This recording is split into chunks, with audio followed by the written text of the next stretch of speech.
Autumn time is my absolute favorite season of all, and if you're like me and would like to bring the colors of fall to life on paper, then this tutorial is a must-watch. Join me today as we explore the techniques for painting vibrant and two-toned autumn leaves using just a few simple strokes of the brush. So go ahead and grab your watercolor paper, your paints, and your water, and let's get started. I have several brushes that I'll be using for today's painting. This is a large number 12 round for the background wash. Then I have this 3/8 inch dagger, aka striper brush. This is the key brush for today's painting. Now you don't have to have this exact same size. Just be aware that the smaller the brush, the smaller your leaves are going to be. The larger the brush, the larger the leaves. Then I also have a size 0 round for the tree branches, and these first three brushes that I've shown all come in the same Artegria brand set that I will put a link to, along with any of the other products and supplies I'm using today, in the description of this video if you're interested. Then lastly, I have a number 1 Princeton liner for some detail work at the end. So the very first thing I'm going to do here is take a pencil and draw on a jaggedy tree branch that the leaves will either be painted on or close to. This, of course, is an optional step. You can just jump right into painting if you like, but I find that my paintings usually turn out a little better when I've sort of put a plan into place from the beginning of how I want it to look. And your branches don't have to look exactly like mine either. You can add as many or as few as you like.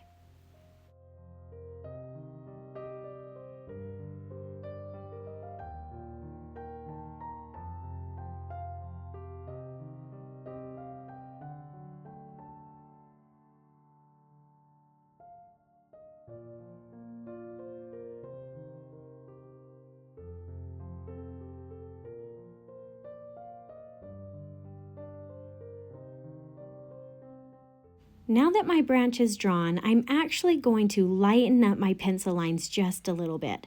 I may be painting some of the leaves slightly over the tops of some of these lines, so I don't want them to be as visible. To do this, I'll take a kneaded eraser and dab it along my pencil lines. This is a moldable and somewhat sticky eraser, so when I dab it along the pencil marks, it will take off some of the loose graphite and in turn make the lines lighter in value without erasing it completely. So after all those lines have been lightened up, I'm going to go ahead and tape my paper down with some artist tape to help prevent some of the warping when I paint on the background wash. Now let's mix up some lovely autumny colors for our leaves. I'll start with some pure azo yellow and some gamboge.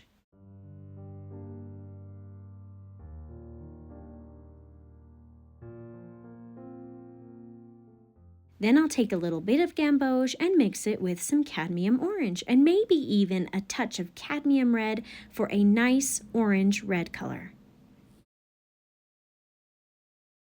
Now I'll take some cadmium orange and a little more cadmium red for a red-orange. And lastly, let's take some cadmium red and mix it with some alizarin crimson for a nice, rich, darker red color. All right, I'm going to go ahead and rinse my brush off here and then take some clean water and this large number 12 brush and paint in some of the background area with just water first.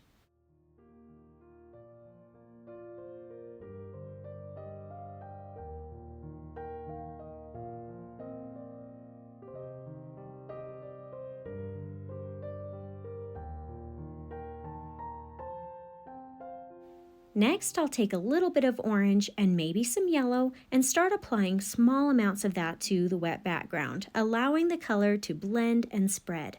Keep in mind, we want this to be light in value. This should accent the leaves, not overpower them.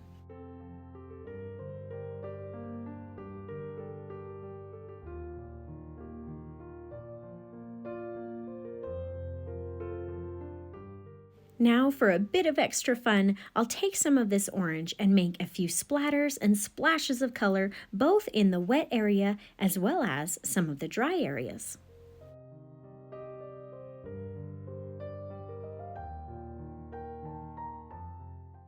Then allow this background to completely dry before painting on the leaves. And if you'd like to speed up that process, a hair dryer can help do the trick.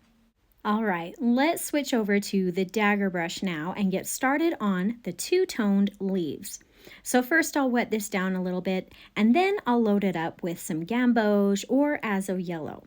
Then here's the trick to make it two-toned. I'll take the very tip of the dagger and swipe it through one of these darker orange or red colors. Then I'll hold the brush so it feels and looks like it's upside down. I'll pick a spot on my paper for the leaf, then I'll press down and pull on the brush to leave behind a nice leaf-like stroke. Then for the center point of the leaf, I'll do that again, but this time it will be more elongated, and I'll use two strokes, one for the left side and one for the right side. And on the last or third point of the leaf, I'll turn my arm so that the point of the brush is at the center of the leaf, and again, push and pull to form another leaf-like stroke. Now, you can choose to leave the leaf smooth as it is, or you can add some rough little jagged marks along the edges of the leaf by simply using the tip of the brush to paint a few lines or points along the outer edge. Also, I noticed that after I started painting, the red color gradually sort of disappeared on the leaf the farther I went. So it might be a good idea to reload your brush with color after each stroke if you want the red to be more prominent. You also can go back in and paint a little bit more red onto the tips while it's still wet if you need to. Now, this might take a tiny bit of practice to get these strokes down at first, so don't be frustrated if it takes a minute to get the hang of. If you need to, feel free to pull out some scrap or cheaper watercolor paper just to practice these strokes over and over again until you feel like you've got the hang of it. I'm going to go ahead and paint several of these leaves using the yellow and red blend. Then I might also want to add in some using an orange and red blend with the main base color as orange and swiping the tip of it in the darkest red. You know, with my art channel, I try to provide tips and step-by-step information so you can walk away feeling like you can do this. If you feel inspired or like these tutorials will help you improve your artistic skills, please consider subscribing.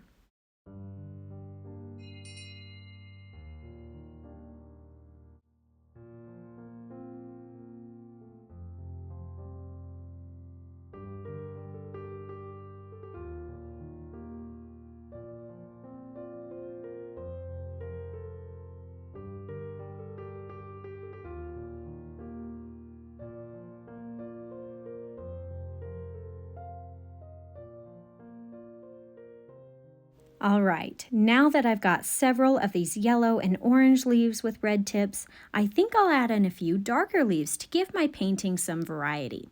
So now I'll use some of these red colors as the base, and if you want to, you can try swiping the tip into some yellow for a two-toned effect, but I found when I tried this, it didn't show that two-tone color as prominently as the yellow leaves did.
All right, well done.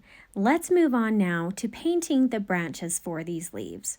So I'm going to go ahead and mix up some burnt umber and ivory black for a nice dark brown. Then using my number 0 round brush, I'll start painting over my pencil lines that I drew at the very beginning. The good news here is that these do not have to be lovely, smooth, straight lines. A few bumps and jagged marks make it feel more realistic and natural.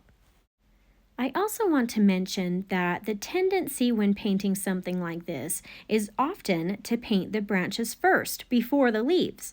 But in this case, I knew that I might want to have some leaves overlapping the branches.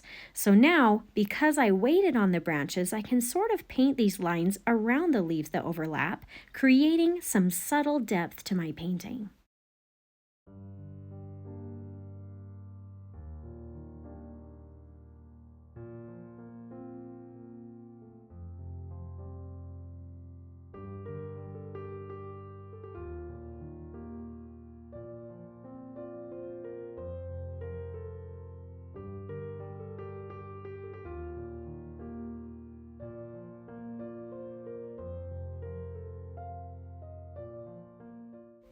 At this point, I've finished painting all of my pencil line marks, but now I'm just going to add in a few more small twigs here and there in some of these empty spaces.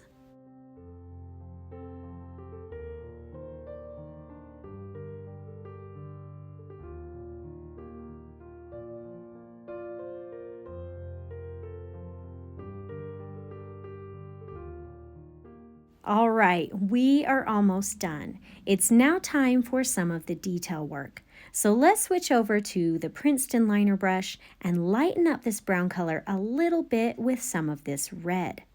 Now the very last step here is to paint on the little stems that connect the leaf to the branch. Then we'll continue that line on as the center vein of the leaf itself.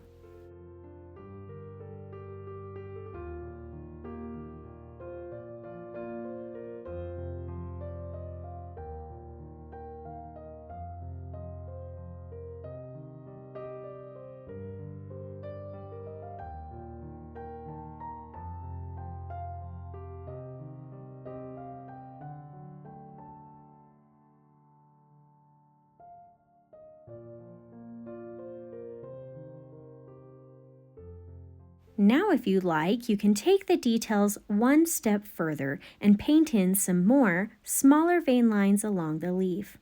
We want these to be very thin. Don't paint them too dark, and try not to paint too many of them. A little of these veins go a long way.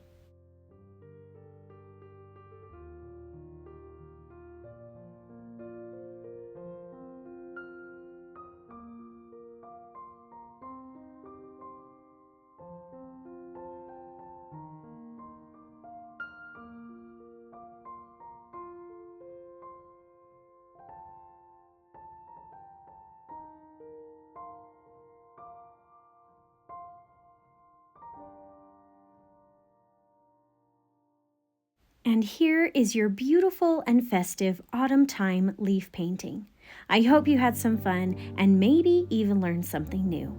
If you enjoyed this tutorial, please consider subscribing to my channel so I can continue to help you discover your artistic side.